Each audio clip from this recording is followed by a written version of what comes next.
All right, it is Wednesday at 8 p.m. Eastern Daylight Savings Time. I'm going to give up on the whole nonsense with the Daylight Savings Time. But 5 p.m. on the West Coast, and we are live. Welcome, adventurers. I'm your guide, Sean McZoo, and this is the Reptile Show Reporter. As usual, we have Bill Strand, the headmaster of the Community Academy, as my co-host.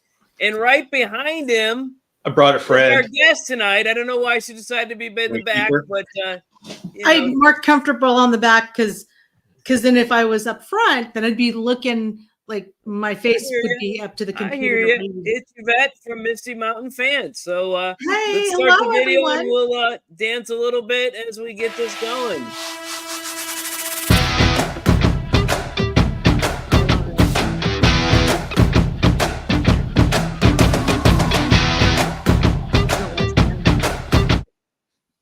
All right, let's get that down here. And let's look at the comments here. Who do we got? Liza Ann is here. James Cross. Hi, guys. Wow. We'll put his up so we can keep that permanently there. That'll make sure it stays in the thing. All right, and Eliza Ann. All right, we'll go ahead and put these people on now. Since, let's see, Liza Ann. Was it Nate? There's her. Yeah. And James Cross. Yeah. And let's see who else. We got Two Turtle Tom we had at some point here. Nate and Mossy Incarnations. We don't have you yet. But let's see. Who am I doing? All right, I got lost here. I'm gonna get back. Nate, that's who I was looking for. And Nate. And then, of course, we had Two Turtle Tom, who was giving stuff away before the show even started. So, this is zero. But yes, there we go. All right. Let's see what's going on here. First, Bill, any announcements? I have no announcements. You have no announcements? I have no announcements. I have been working hard. I am working very hard towards being able to make an announcement. All right, that's good. So you're announcing that you're working hard to make an announcement. That's all right. That's right. All right. I'm here working for you. The micro squirrel count is the same. My daughter, who got a rat from the rescue, that tried to rescue the rat, it had 11 babies. So not good. I love rats. Expected. So she's got 11 baby rats, and one of them looks like a cow, I guess, a cow pattern. I saw it earlier today.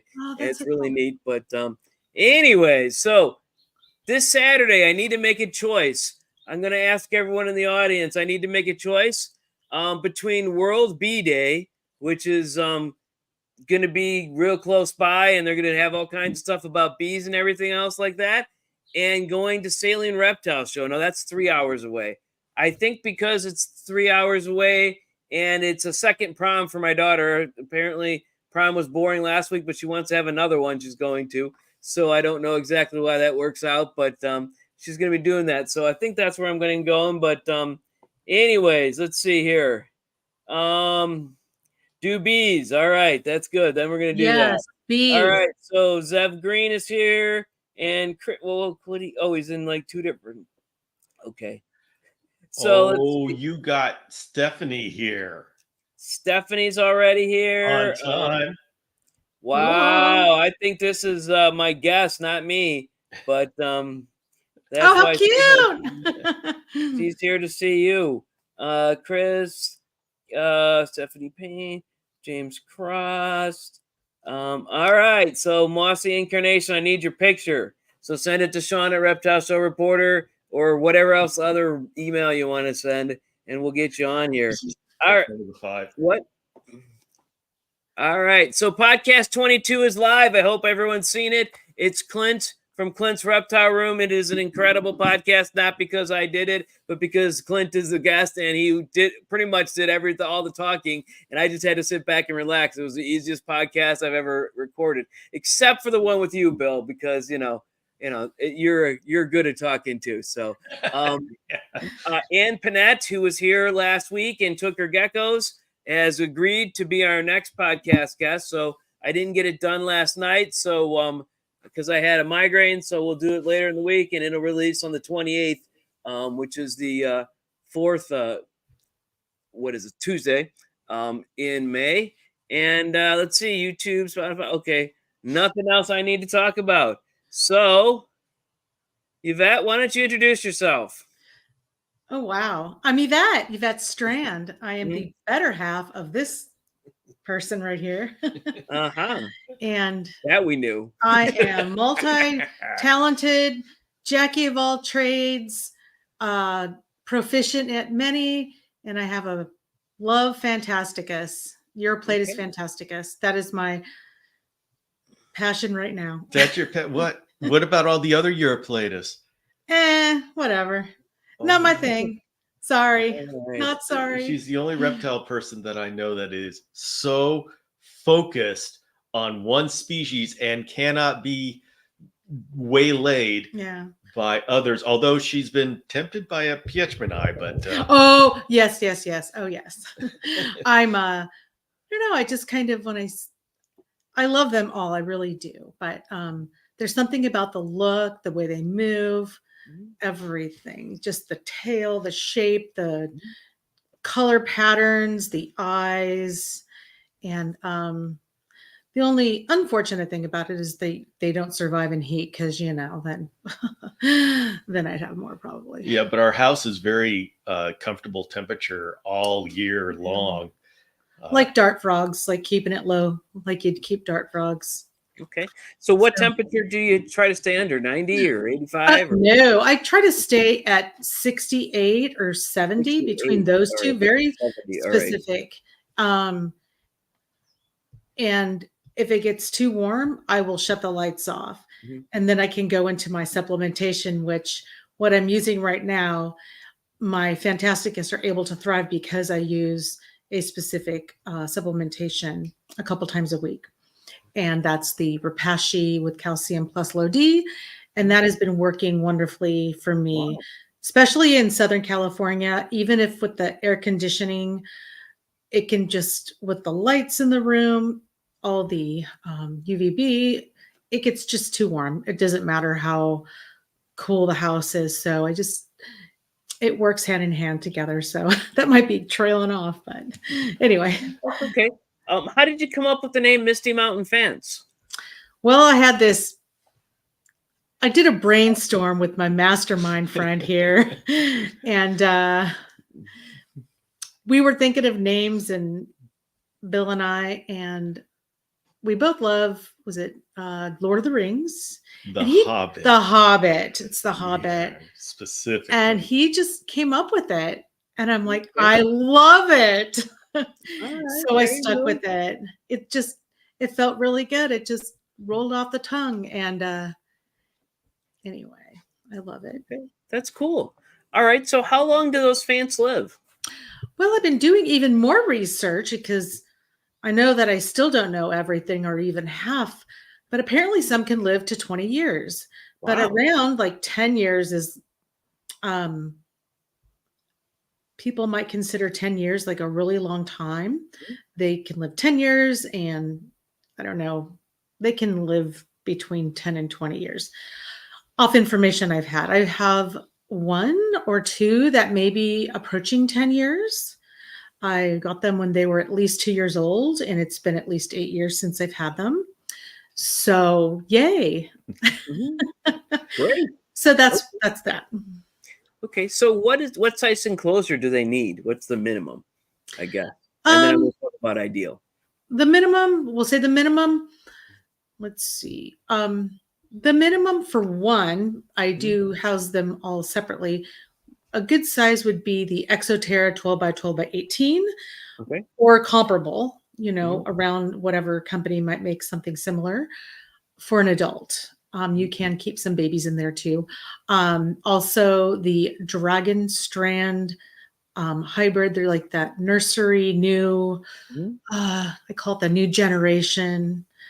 I love keeping them in there too, because it also helps with the humidity, keeps the temperature where it should be, the air circulation, like I said, humidity.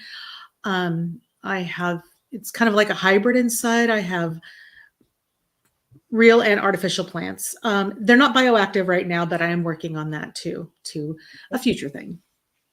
And then there's some other enclosure that I don't want to say yet, but yeah, we're looking.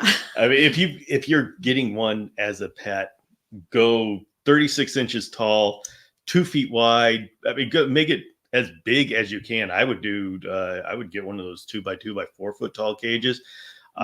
When you see these, usually when we see Europlatus, they're sitting there and they're sleeping during the day. Right. So we all think, they don't need much space. They don't do much. Just look at them at night. Yeah. They are bouncing all over the place. Give them room to bounce. Wow. Okay. Right. So that's a good. So how do you hydrate them then? Well, you can mist them or use a fogger also, but I hand mist, and sometimes it's 1 to 2 times a day, specifically in the evening, because I prefer it because I want to check everybody out, make sure everybody's doing well, and it kind of is it forces me to not take it for granted that, hey, they're getting hydrated. So there you go. Okay. So what do they eat? I have mine eating the banded crickets, the 2-week size. Apparently they can't eat other items, but mine are really finicky or persnickety, and they will only eat crickets right now. I've tried the little dubia roaches, and no, won't do anything. Tried black soldier flies. Yeah, black soldier flies. Nope. No. What else? I've even tried the green banana roaches. Nope. And even surprisingly, I've tried silkworms. They won't even. Chameleon silkworms in there, and they said, no, where's our crickets? So they're hunters, so they move around a lot at night. People, when they first get them, I actually tell them, I give them an email what to expect when you receive your Phant. And some people think they eat in the day and, total nocturnal. They sleep in the day, party at night. There you go. So don't put them in your bedroom unless you're a teenager and don't want to sleep during the day, huh? Yeah, that's right. They're teenagers. Oh, yeah. Okay. All right. So what does the enclosure look like? What kind of decor do you put in it? I put a few plants, and then I also have some artificial vines, and I have some like a little branch system going on in there because they love hanging on branches. They're known to hang upside down. They look like little bats. It's really cute. It's pretty simple, but I keep it so they can hide. They like to hide. They will sometimes have a favorite perching spot, and hope I answered your question. So how much UVB do they need? Do we know? Let's see. I don't have the exact answer for that. Nobody does. Yeah. It's something we keep debating, something the community keeps debating, and they just seem, and nobody sat down and figured out how much UVB they need if we take vitamin D3 out of their diet, because they seem to do well on dietary D3, which drives us chameleon people crazy. I know. Mine do really well.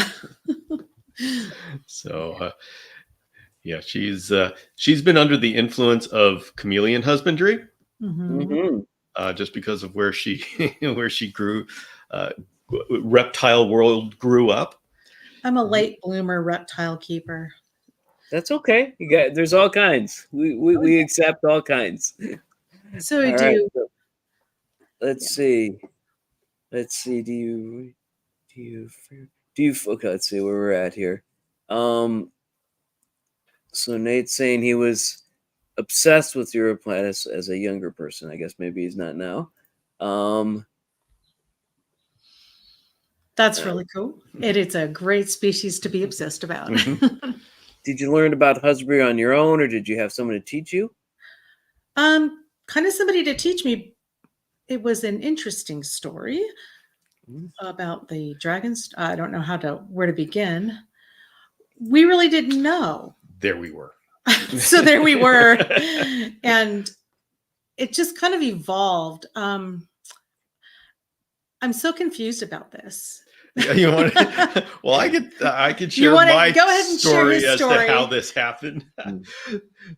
So when I me being me doing me things, part of a lot of the chameleons were I would keep your plate as Fantasticus, and this is when we were first married, and she would come in and she would help me with everything: the New Caledonia geckos, the Euryplatus, the chameleons, the dart frogs. They were just all there, and she, I would go off and I would go places for work, Europe and all this kind of wonderful, China and all this kind of wonderful stuff. So she had to take care of everything, and so she got her reptile training doing that, and basically just kind of, okay, this is Bill's thing, and I support Bill, and they're kind of neat, and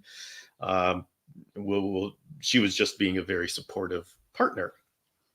And then somewhere along the way,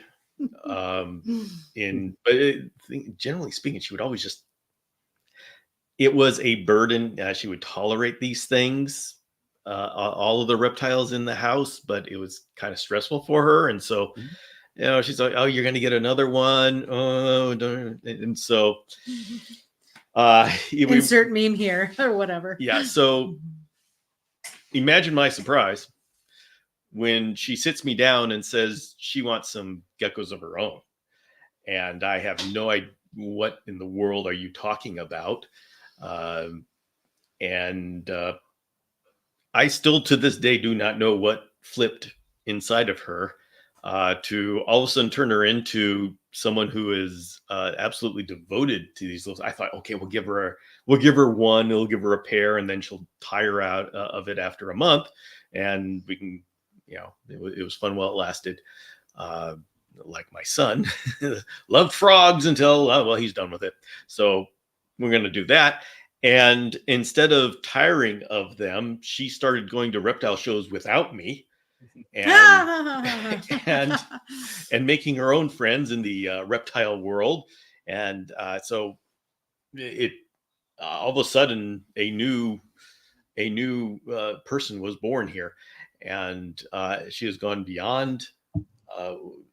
She now has more reptiles than I do.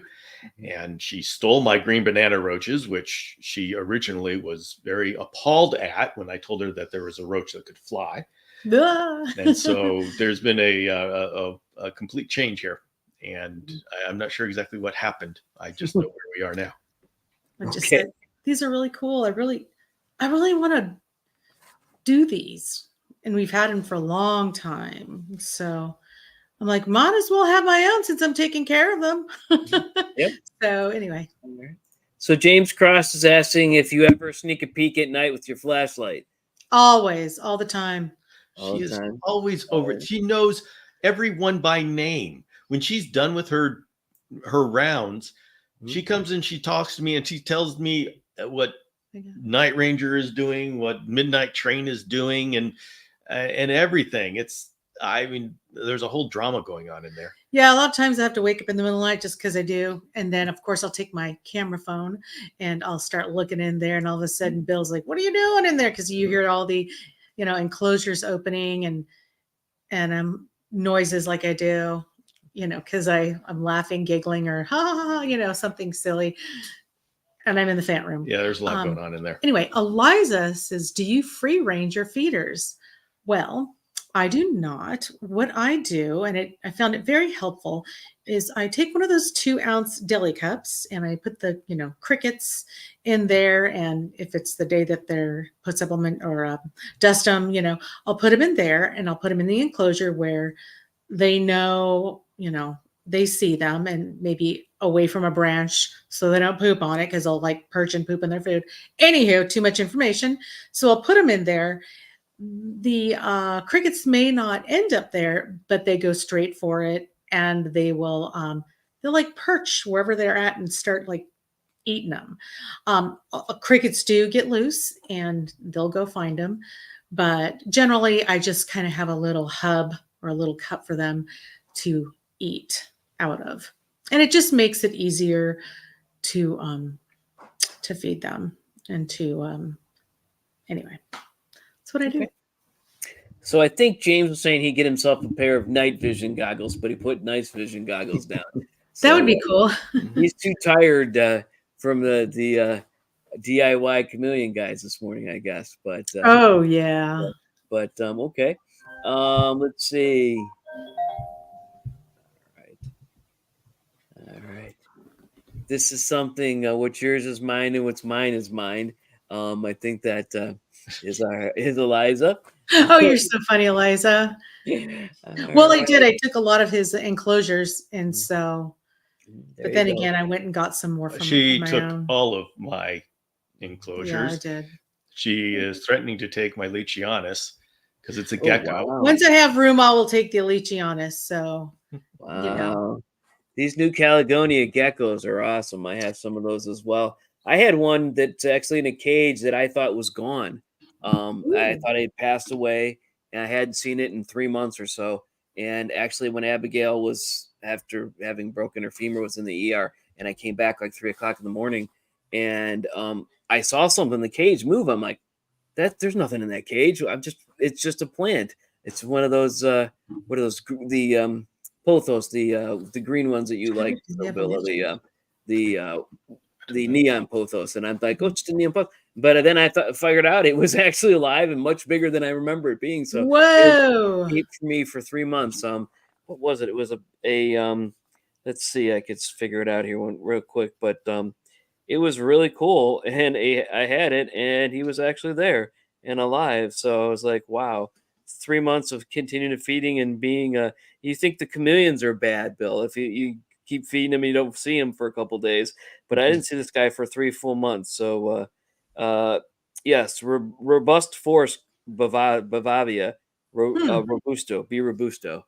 So it's one of those New Caledonia people or geckos, and I had it, and it was feeding away. Luckily, I just had to feed it crickets. I had to feed it gecko food, but it was 3 months, and I hadn't seen it, and I got pictures of it. I haven't seen it since, I don't think, but it's been a long time. But sometimes you just don't see things. Okay, here's a question. Let's see.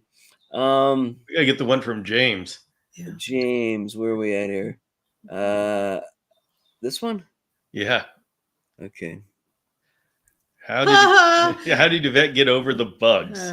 Constant. Yeah,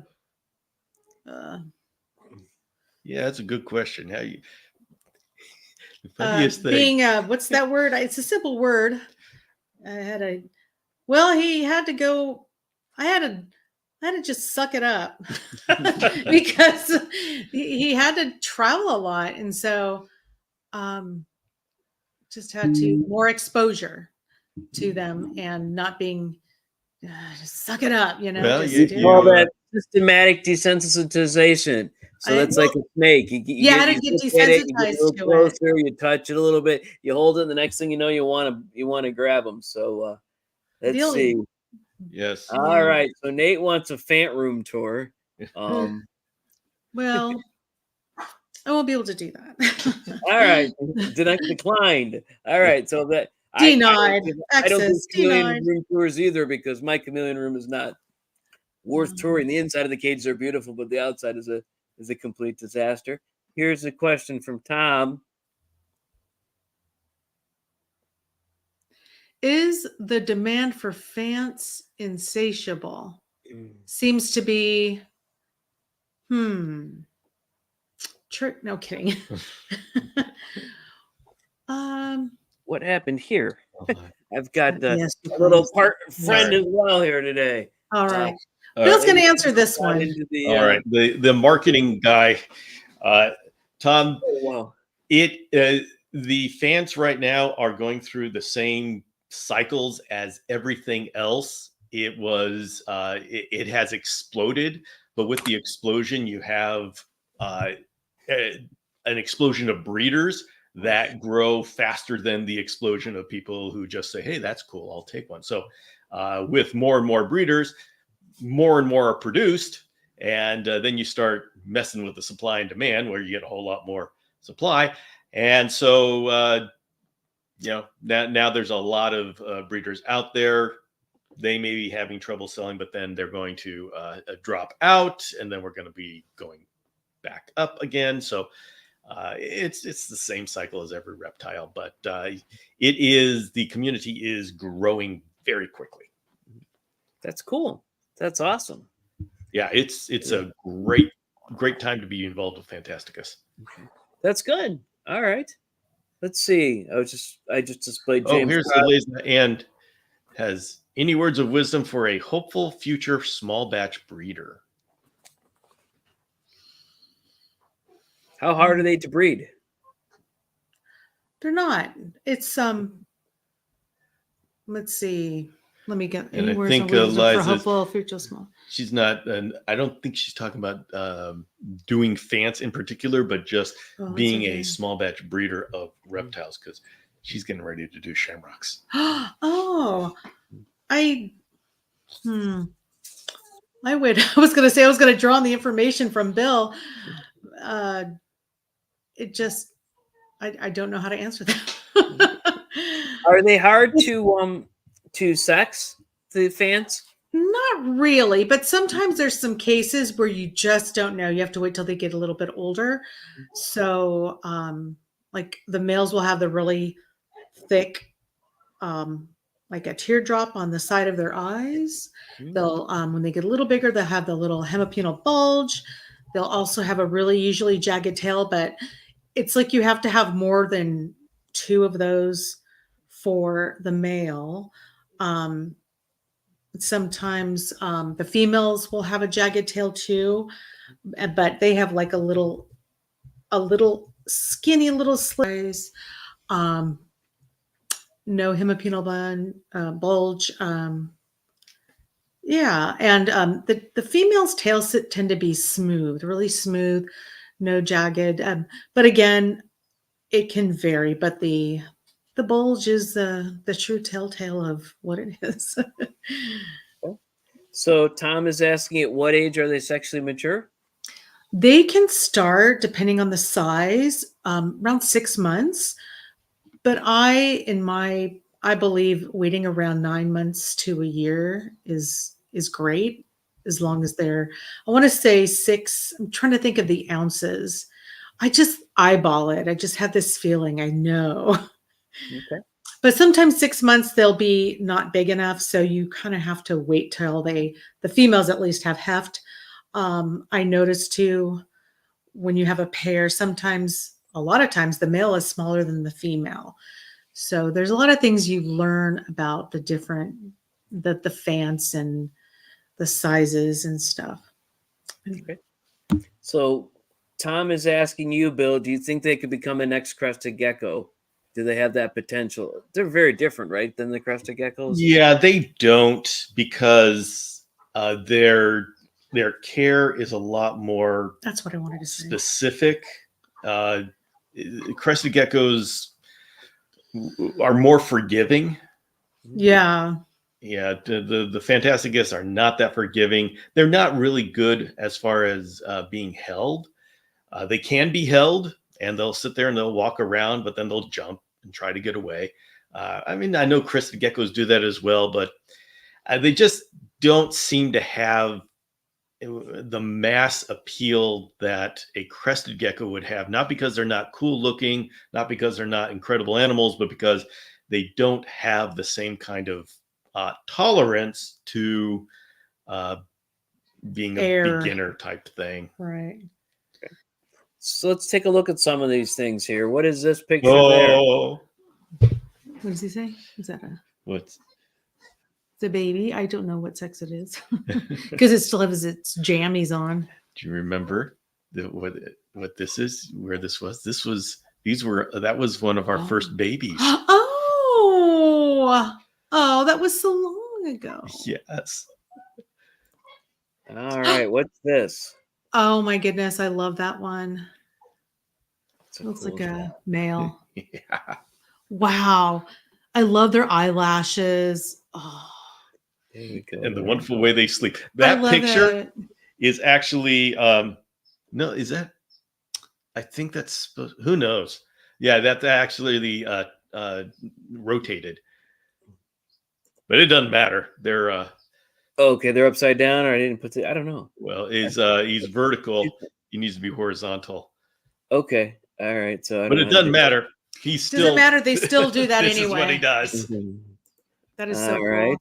There it is. That's better. And all right. And what do we have there? Oh, that is showing the tail, how it's chunks are taken out. Yeah. That's a male. He was one of my, oh yes, that used to be on my profile picture forever. Right. That's Attilia. Oh, I love it. I love like the cheeks, like the yellow or the pink gold dust or the rose gold dust, the blotching, the eyes. I love the eyes and nose. Oh my goodness. Look at that. It's a male. Yeah. And the tongues actually are split in the middle. So cool. Oh, I love it. Looks like a female. Beautiful female. Oh. Yeah, I tell you, if I was gonna, I mean, theoretically, if I was gonna have a wife that was involved in reptiles, this is the perfect thing for her to be obsessed with. Yeah. Okay. Oh. Let's see. This one yeah, it is. Is your logo, I think, there. Yeah. And let's see what this is. Theirs. I just love them. I don't know. They've got a hold of my heart.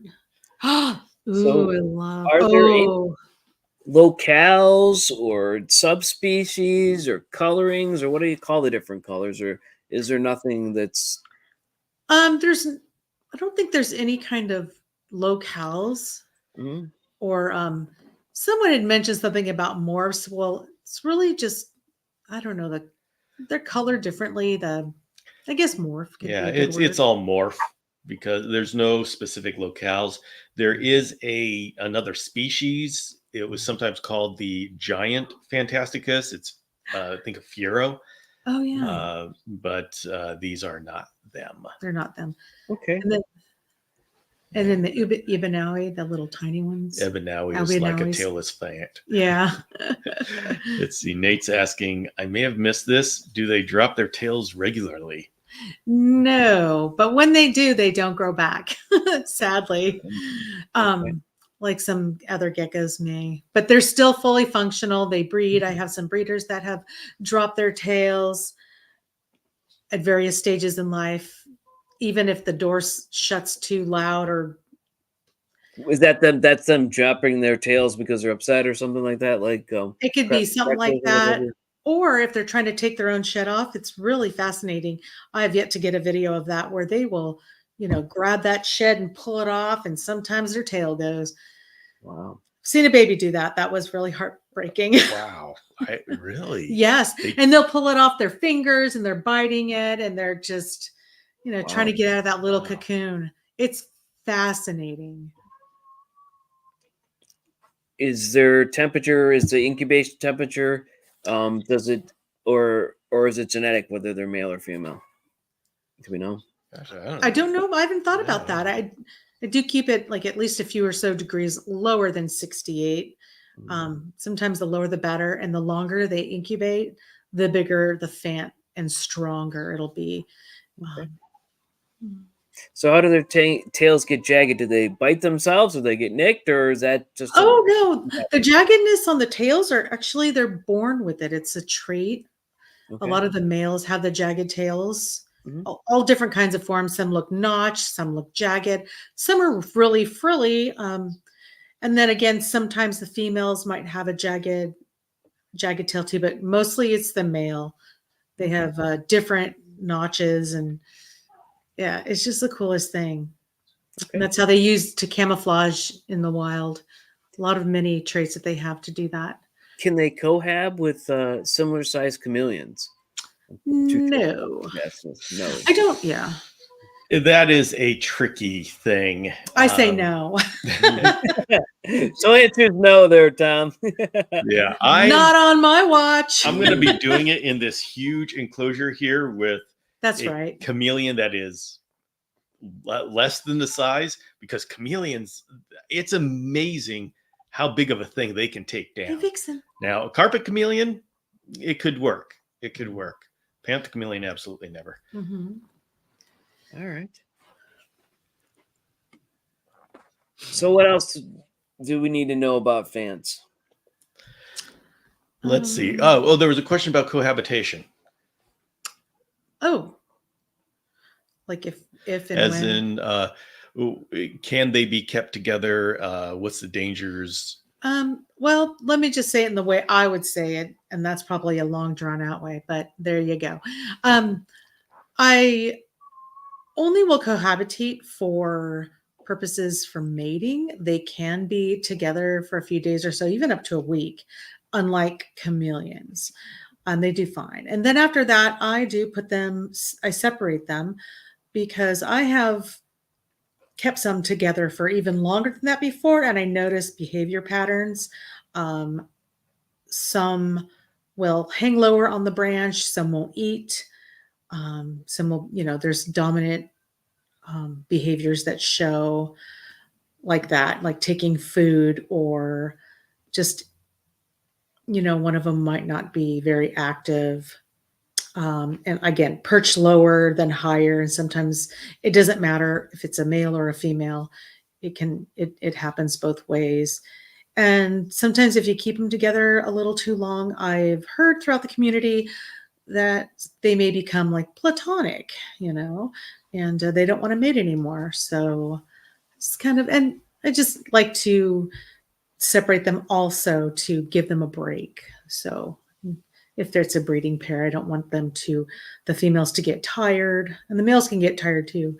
So that's what I do. And that's how it helps them to live a little longer than they normally would. Okay.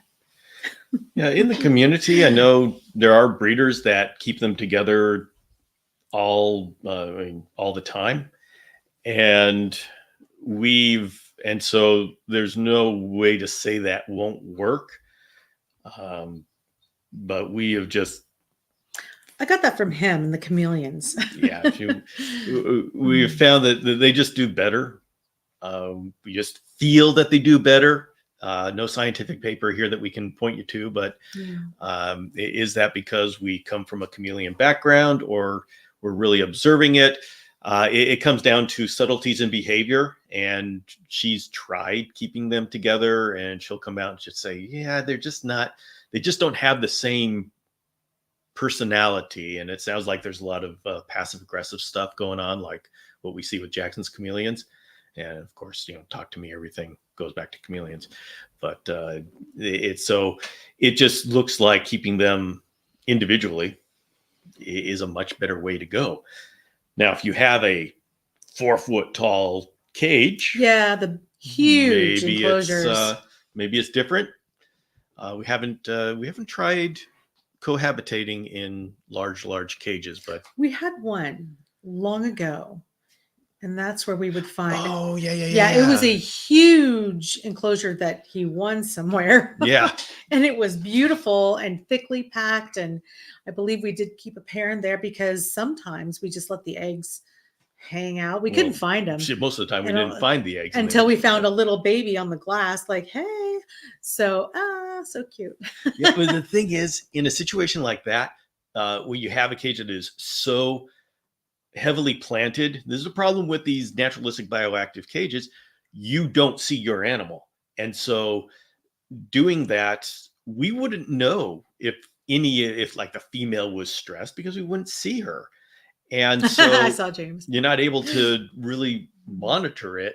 What she's doing now, when she has them and she is giving each one individual attention every single day, she is actually able to see the minute changes in behavior. I have a question. And that is, that's something I look at the reptile community, and so often we say they're doing fine, but when you translate that out, what it really means is I'm not checking them to see if they're doing fine. I don't know enough about my own animals to see very subtle changes in behavior to know if they're doing fine. So what she's doing is she's doing I don't know, call it an experiment, but an exercise in understanding each individual gecko's personality so she can see those subtle changes in behavior.